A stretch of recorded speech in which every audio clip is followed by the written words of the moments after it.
प्रिय छात्रों, आज हम ले चलते हैं नोमैडिक इरा के तरफ। कहाँ से सेंटेंस, वाक्य, शब्द का प्रादुर्भाव हुआ और किस प्रकार से हुआ? सबसे पहला किस प्रकार से हुआ? तो we know very well that in ancient time the people were food gatherer. They want to gather the food and then went to other place. So it is said nomadic or food gatherer. After evolution, प्रगति के बाद धीरे धीरे आगे बढ़ा और लोगों के पहले गेस्चर था, अर्थात इशारा से काम करता था, आवाज था जरूर, लेकिन जानवरों की तरह से, जिस तरह से जानवर अपने इच्छा को अपने दूसरे साथियों को अपने हाव भाव आवाज से कर देते हैं, ठीक इसी तरह से मनुष्य भी था। लेकिन विकास, समय के विकास के साथ ही लोगों में कुछ प्रगतिशीलता आई और लोगों में शब्द बोलना शुरू किया, फिर उसको लिखना शुरू किया। आप ये गौर करके देखिए कि आदिकाल के में जितने भी लेखक हैं, आदिकाल के संबंध में जो लिखे हैं, और सिर्फ गेय है, that means you can sing. आपके सामने में उपस्थित है अल्लाह रुदल। अल्लाह रुदल की कहानी आप एक गाना के रूप में सुनते होंगे टीवी पर या किसी आदमी के मुंह से। रामायण देखिए, रामायण क्या है? गेय है, जो तुलसीदास जी से पहले वो लिखे थे संस्कृत में। तो संस्कृत का जो लिखा हुआ है वो भी गेय है, और उसको जब तुलसीदास जी ट्रांसलेट किए शुद्ध हिंदी में ताकि सभी मानवों को अच्छी तरह से पढ़ने आ सके, लिखने आ सके, तो वो भी लिखे गेय। तो जितने भी गेय विषय है उसे हम पोएट्री के नाम से जानते हैं। That means poetry is an old human civilization. इसका मतलब हुआ कि पोएट्री हमारे पुराने सभ्यता का प्रतीक है। हम कहानी नहीं लिखते थे, बल्कि पोएट्री के रूप में, एक गेय के रूप में, टू एंजॉय आवर सेल्फ, अपने आप को आनंदित करने के लिए हम इसका प्रयोग करते थे। You can say humming and singing in nomadic life, nomadic style. That time we sing like a bee humming and it becomes a poetry. So you can say poetry is an old human civilization. It started in the form of lyrical ballad. अब now lyrical बलाड क्या है ये आपको देखने जरूरत पड़ेगा, जानने की बलाड क्या है। ये पोएट्री को जब हम आज के युग में, मॉडर्न युग में डिफाइन करते हैं तो उसमें आता है सोनेट, लिरिक, बलाड, एलेजी, ट्रेजेडी, बहुत से आते हैं। तो इसमें सबसे पहले लीजिए बलाड। बलाड है क्या चीज?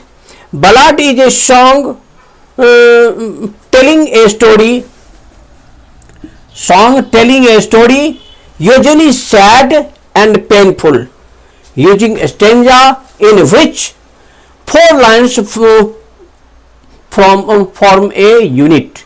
4 लाइन की कविता, 4 लाइन का जो विषय, जो कष्ट या उदासीनता के आधार पर दिया गया है और हम गीत गा करके बोलते हैं, उसे हम कहते हैं बलाड। इसी तरह से सोनेट है। खेतों में या पहले जमाने में सुनते होंगे, देखते होंगे, जो औरतें जांता पीसती थी, गेहूं पीसने का काम करती थी, और दोनों ओर बैठी हुई लेडीज गाती भी रहती थी और जांता भी चलाती रहती थी। ठीक इसी तरह से किसान औरतें खेतों में फसल काटती रहती हैं और गाती भी रहती थी। आजकल भी है, लेकिन आजकल कम मात्रा में है, और पहले ज्यादा मात्रा में था। वो जो उसको लिख लिया गया एक गेय के रूप में, it is said poetry. That means poetry is only, you can say that which can be song, जो गाया जा सके, जिसे हम गा सकते हैं। उसमें छंद, अलंकार शब्द का प्रयोग होता है, प्रसोडी, एलिजी, सिमलीज का प्रयोग होता है, ताकि देखने में सुंदर हो, पढ़ने में सुंदर हो, समझने में अच्छा लगे, रोचक हो, इसलिए उसको ज्यादा हम शुरू से पसंद करते आ रहे हैं। It is an art of uniting pleasure with truth. कविता एक कला है जिसके माध्यम से हम अपने आप को आनंदित करते हैं। वो आनंदित कौन चीज? सत्य का बखान करके। बाय कॉलिंग इमेजिनेशन, कल्पना के आधार पर, to the help of reason, it sense is enhanced. इसके सेंस, सार तत्व, मूल तत्व को कविता के माध्यम से इन्वेंट किया गया, आविष्कार किया गया। और हम पहले बता चुके हैं कि युग परिवर्तन का ही नाम है। जैसे जैसे परिवर्तन हुआ है वैसे वैसे हम अधिक से अधिक हमें सुविधा प्राप्त होता गया और हम विकास के पथ पर आगे बढ़ते गए। यही एक कारण है। You can say it is an art of uniting pleasure with truth by calling imagination to the help of reason, it sense is invention. In this sense poetry is the cause of our pleasure in that time and in present also. अब एक चीज आप देखें, जब हम कहीं जाते रहते हैं, अकेले रहते हैं, तो निश्चित रूप से कुछ न कुछ गुनगुनाते चलते हैं। तो गुनगुनाना क्या है? जो पहले जमाने में गुनगुनाते थे उसको लिख लिया जाता था और उसको नाम आ गया पोएट्री। और अगर हम शाब्दिक अर्थ में करते हैं तो पोएट्री का मतलब होता है कवि। कवि का मतलब होता है जो शब्दों की रचना नहीं करते बल्कि शब्द को दूसरे शब्द के साथ इस प्रकार से कॉम्बिनेशन लगाते हैं ताकि वो गाया जा सके और गाने में सुविधा मिल सके, इसीलिए उसको कहते हैं पोएट्री। पोएट से बना है पोएट्री। एपिक, एपिक का नाम होता है, एपिक कहते हैं जिसमें धर्म के संबंध में चर्चा की जाती है। जैसे रामायण एक हिंदू धर्म के लिए एपिक है, धार्मिक ग्रंथ है। धार्मिक ग्रंथ में रामचंद्र जी का वर्णन और उस समय के रीति रिवाज का वर्णन किया गया है जिससे हमें सीख मिलती है। महाभारत और भी एक एन एपिक है।